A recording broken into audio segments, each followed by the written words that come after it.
चलिए देखिएगा सब लोग, द्विघात बहुपद में हम लोग चल रहे थे। नहीं ठीक है, चलिए कोई बात नहीं। देखिए हम लोग बात कर रहे थे किसमें, बहुपद के प्रकार। किसकी बात कर रहे थे? बहुपद के प्रकार की बात कर रहे थे, ठीक है ना।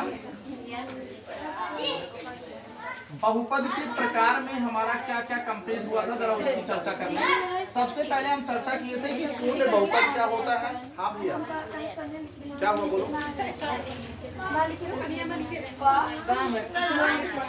क्या हुआ बोलो। हाँ दीदी से बात कर लो, वहां से ले लो, ठीक है। देखिएगा बहुपद के प्रकार में सबसे पहले हम लोग क्या सीखे थे, शून्य बहुपद। फिर उसके बाद क्या सीखे थे, अचर बहुपद, ठीक है ना। उसके बाद क्या था, एक पदीय बहुपद, द्विपदीय बहुपद, त्रिपदीय बहुपद, और उसके बाद क्या था हमारा, क्या कंप्लीट हुआ था, एक पदीय, द्विपदीय और त्रिपदीय। फिर उसके बाद रैखिक बहुपद। आज हम लोग चर्चा करेंगे त्रिपदीय बहुपद से शायद। कल जो आप पढ़ाए थे उसमें केवल बोल रहे हैं अचर बहुपद तक हुआ है। बस देखो एक बार चेक करो उसके पहले जो आप पढ़ाए थे त्रिघाती बहुपद कहाँ तक अचर बहुपद। चलिए ठीक, ध्यान से देखिएगा। आज हम लोग चर्चा करेंगे शून्य बहुपद के बाद। चलिए एक प्रश्न आपसे कर रहे हैं हम, शून्य बहुपद की घात होती है, आप बताएं भैया। शून्य बहुपद की घात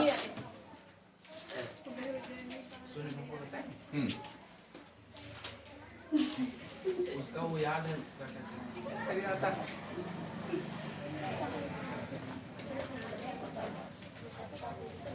आप इस संस्थान के क्या कह सकते हैं, नवरत्नों में से एक रत्न है, ठीक है भैया सौरभ, है कि नहीं। और ये ऐसे भैया हैं कि इनको कुछ भी बताओ, कुछ भी समझाओ, लेकिन छुट्टी जरूर करेंगे। छुट्टी नहीं की थी, मजबूरी आपको बताया सुबह। अच्छा चलिए ठीक है भाई, कोई बात थी, चलिए ठीक है, क्षमा किया गया आपको। आप बैठ जाएं, ठीक है ना, चलो बैठो। हाँ भैया, हाँ हाँ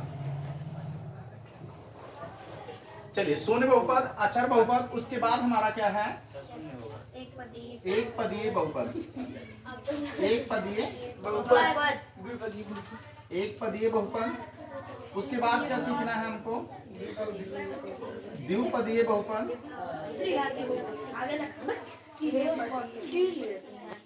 अभी अभी दीदी आपसे, इनसे भैया से प्रश्न पूछा गया कि शून्य बहुपद की घात होती है, आप बताएं। शिवानी दीदी बताइए, शून्य बहुपद की घात क्या होगी। दीदी आप बताएं। स्टार बना के नोट कराए थे, बहुत महत्वपूर्ण है प्रश्न। हाँ भैया बताओ। नहीं, शून्य बहुपद की घात जो है, हाँ दीदी ने सही बताया, परिभाषित नहीं, हम उसको परिभाषित नहीं कर सकते। घात कभी एक होगी, कभी शून्य होगी, है कि नहीं, कुछ भी हम लिख सकते हैं, वहाँ परिभाषित नहीं है। क्योंकि जब हम सबके गुणांक में शून्य से गुणा करेंगे, चाहे वो x की घात 10 हो, चाहे 15 हो, चाहे 50 हो, चाहे 100 हो, हम निश्चित नहीं कर सकते, इसलिए हम परिभाषित नहीं कर सकते हैं। इसलिए हम क्या कहेंगे, शून्य बहुपद की घात परिभाषित नहीं। क्लियर हो गया। चले हम लोग आगे, बैठ जाओ। द्विपदीय और त्रिपदीय बहुपद, कपड़ा वगैरह, त्रिपदीय बहुपद के बाद रैखिक बहुपद, रैखिक बहुपद के बाद द्विघातीय बहुपद,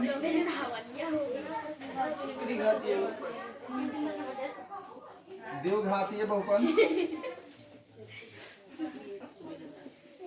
त्रिघातीय बहुपद,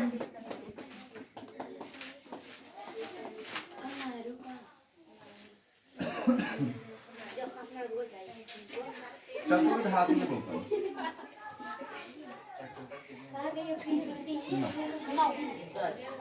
ध्यान रखिएगा। देखिए शून्य बहुपद क्या है, हम आपको 3 परिभाषा बताए थे। ऐसा बहुपद जिसमें पदों की संख्या शून्य होती है, शून्य बहुपद कहलाता है, ठीक है ना।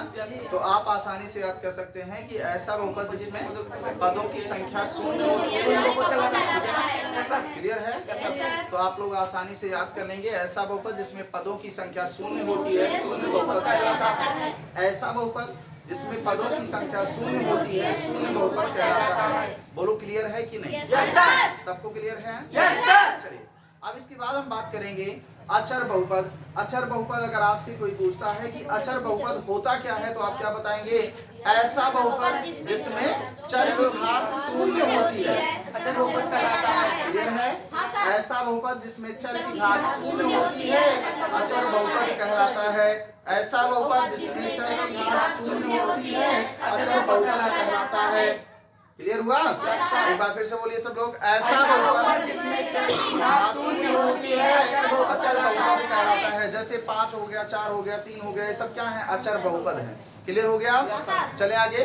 इसके बाद हेडिंग डालिएगा। 2 कंप्लीट हुए थे, तीसरे की चर्चा करेंगे और तीसरा है एक पदीय बहुपद। लिखिएगा सब लोग। ऐसा बहुपद, ऐसा बहुपद जिसमें एक पद होता है, जिसमें केवल एक पद होता है। ऐसा बहुपद जिसमें पदों की संख्या, ऐसा लिख लीजिए, पदों की संख्या एक होती है, पदों की संख्या एक होती है, एक होती है, एक पदीय बहुपद कहलाता है। एक पदीय बहुपद कहलाता है। एक पदीय बहुपद कहलाता है। एक पदीय बहुपद कहलाता है, बहुपद कहलाता है। ठीक है? देखो एक बार फिर से समझो क्या कह रहा है प्रश्न यहाँ पर कि ऐसा बहुपद जिसमें पदों की संख्या कितनी हो? एक। जिसमें पद एक होंगे वो क्या होगा? एक पदीय होगा। जिसमें पद क्या होंगे? 2 होंगे, द्विपदीय बहुपद होगा। जिसमें पदों की संख्या 3 होगी वह त्रिपदीय बहुपद होगा। बोलो क्लियर है? तो हम तीनों कंप्लीट करेंगे, उसके एग्जाम्पल लिखेंगे। तो ऐसा बहुपद जिसमें पदों की संख्या एक होती है एक पदीय बहुपद कहलाता है। जैसे मान लीजिए 5 है, 5x हो गया, 6x स्क्वायर हो गया, 5x घात 7 हो गया इत्यादि। ये सब क्या है? एक पदीय है। केवल चूंकि इसमें सब में क्या है? केवल एक पद है। बोलो क्लियर है? चलिए अगला लिखेंगे हम लोग द्विपदीय बहुपद। क्या? द्विपदीय बहुपद क्या है? ऐसा बहुपद जिसमें पदों की संख्या 2 होती है। हाँ, ऐसा बहुपद जिसमें पदों की संख्या 2 होती है। ऐसा बहुपद जिसमें पदों की संख्या 2 होती है। जिसमें पदों की संख्या 2 होती है, द्विपदीय बहुपद पदों की संख्या 2 होती है, द्विपदीय बहुपद कहलाता है। 2 होती है। ऐसा बहुपद जिसमें पदों की संख्या 2 होती है द्विपदीय बहुपद कहलाता है। क्या कहलाता है? द्विपदीय बहुपद कहलाता है। द्विपदीय बहुपद कहलाता है। द्विपदीय बहुपद कहलाता है। बोलो क्लियर है? ऐसा बहुपद जिसमें पदों की संख्या कितनी होती है? 2 होती है। ऐसा बहुपद जिसमें पदों की संख्या कितनी होती है? 2 होती है, द्विपदीय बहुपद कहलाता है। बोलो क्लियर है? चलिए आगे देखते हैं। एग्जाम्पल यहाँ लिखेंगे। एग्जाम्पल में लिखेंगे जैसे मान लीजिए 2x + 5 हो गया, 6x³ + 4 हो गया, 9x पावर 7 प्लस कितना 8 हो गया। बोलो क्लियर? ये सब क्या है? देखिए 2 पद है कि नहीं मेरे भैया? और अगर 2 पद हैं तो एक ऐसा बहुपद होगा द्विपदीय बहुपद होगा। बोलो क्लियर है सबको? ऐसा बहुपद जिसमें पदों की संख्या 2 होती है द्विपदीय बहुपद कहलाता है। ऐसा बहुपद जिसमें पदों की संख्या 2 होती है द्विपदीय बहुपद कहलाता है। ऐसा बहुपद जिसमें पदों की संख्या 2 होती है द्विपदीय बहुपद कहलाता है। क्लियर है? चलिए हेडिंग डालिएगा। इसके बाद त्रिपदीय बहुपद। त्रिपदीय बहुपद। त्रिपदीय बहुपद का मतलब क्या हुआ? ऐसा बहुपद जिसमें पदों की संख्या 3 होती है। ऐसा बहुपद जिसमें पदों की संख्या ऐसा बहुपद जिसमें पदों की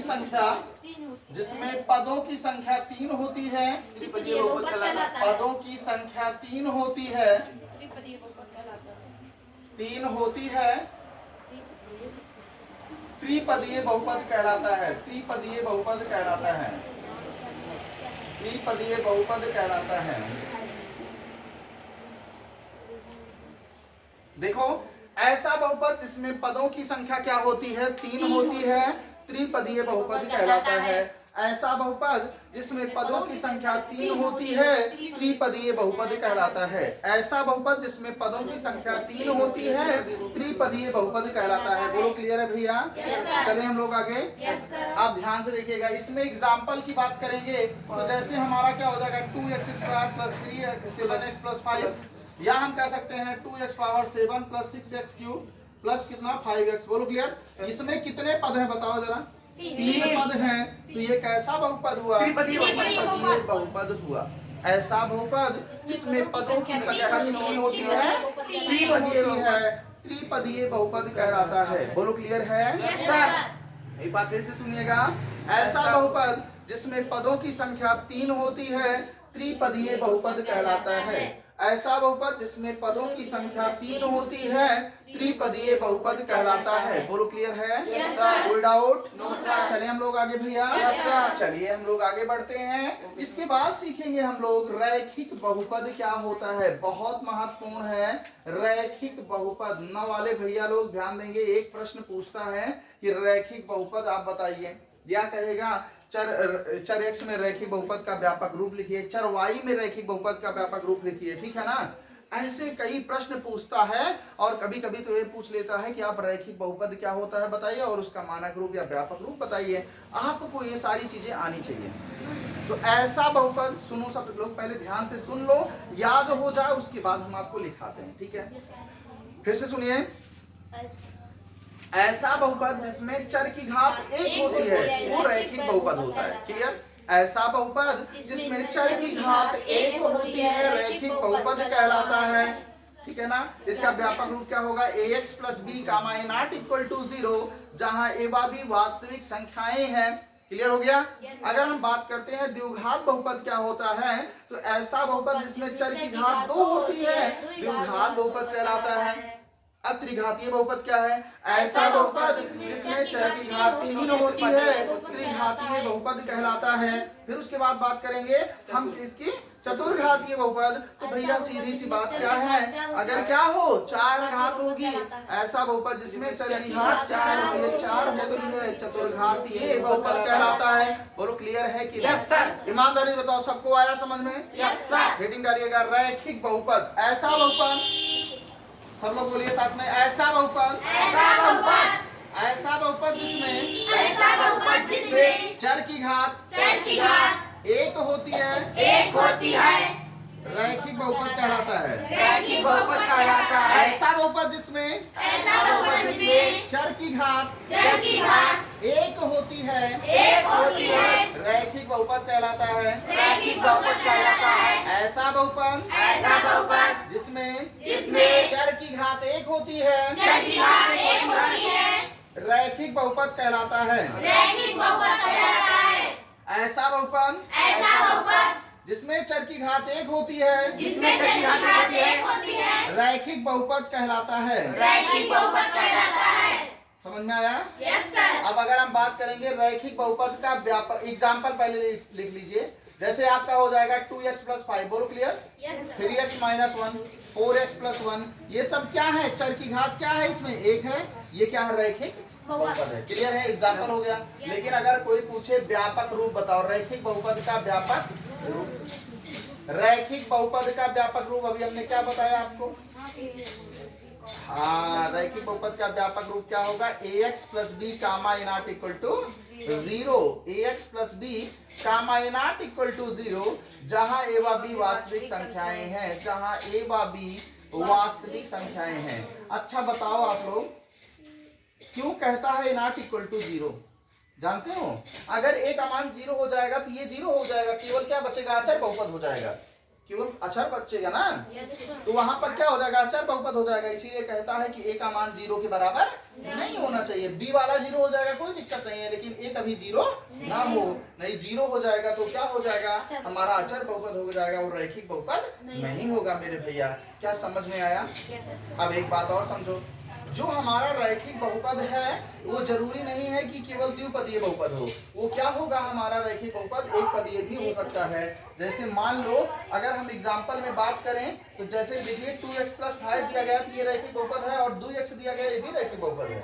क्लियर हो गया ना? लेकिन ये एक पदीय है और ये क्या है? द्विपदीय बहुपद है। तो इसको हम कहेंगे रैखिक बहुपद है, रैखिक है और द्विपदीय है। क्या है? और ये क्या है? रैखिक है और क्या है? एक पदीय है। रैखिक है और एक पदीय। ईमानदारी बताओ, समझ में आया? Yes sir. नोट किया जाए, फिर आगे बताएंगे आपको द्विघातीय बहुपद। फटाफट नोट करो।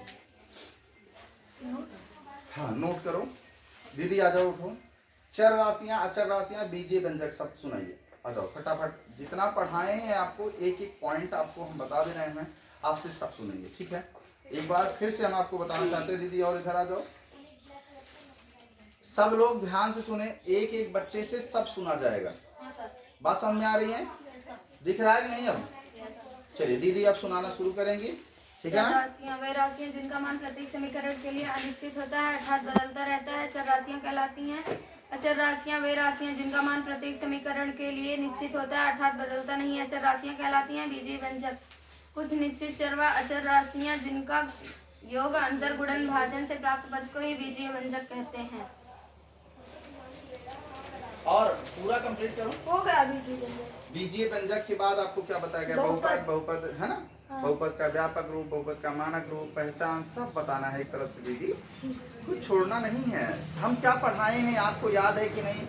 कैसे मूल्यांकन होगा, सब पूरा सुनाओ एक तरफ से। अब फिर से शुरू करके पूरा सुनाओ।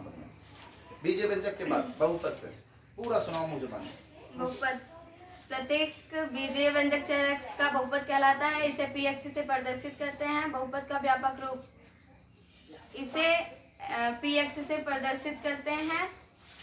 a0 a1 x की power 1 a2 x square dot dot dot dot dot an x की पावर n इत्यादि। जहाँ a0 जहाँ a1 a2 dot dot dot an वास्तविक संख्याएं हैं। बहुत बढ़िया। चलिए बहुपद का मानक रूप बहुपद को आरोही व अवरोही में व्यवस्थित करना ही बहुपद का मानक रूप कहलाता है। और बहुपदों को आरोही या अवरोही क्रम में व्यवस्थित करना बहुपदों का मानक रूप कहलाता है। पहले आप बहुपद की पहचान बताएं। बहुपद की पहचान पदों की संख्या सीमित होनी चाहिए, एक ही चर राशि होनी चाहिए, चर राशि का घातांक धनात्मक पूर्णांक होना चाहिए, चर राशि का गुणांक वास्तविक संख्या होना चाहिए। आगे बहुपद की घात क्या होती है? दिए हुए बहुपदों में सबसे बड़ी घात बहुपद की घात कहलाती है। चर की सबसे बड़ी घात बहुपद की घात बहुपद की घात कहलाती है, ठीक है ना? अभी इसके बाद आप जहां तक पढ़ाया गया है बहुपद का प्रकार पूरा कंप्लीट करिए। रैखिक बहुपद तक कंप्लीट करो, उसके बाद आपको द्विघाती बहुपद बताएंगे। शून्य बहुपद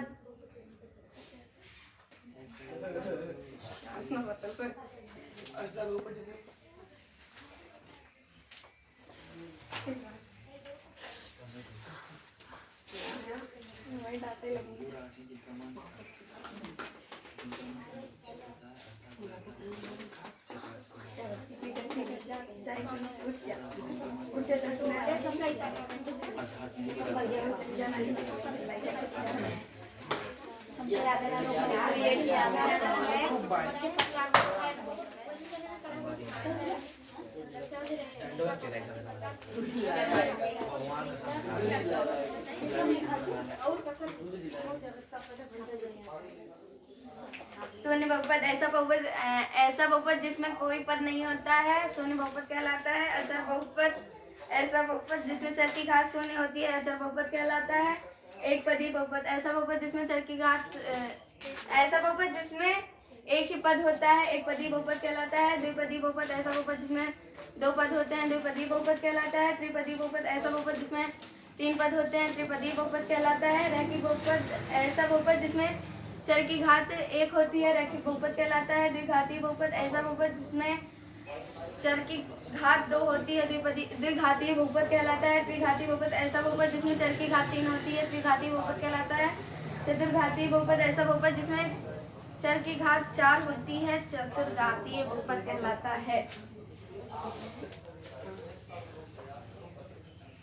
हो गया।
Kamu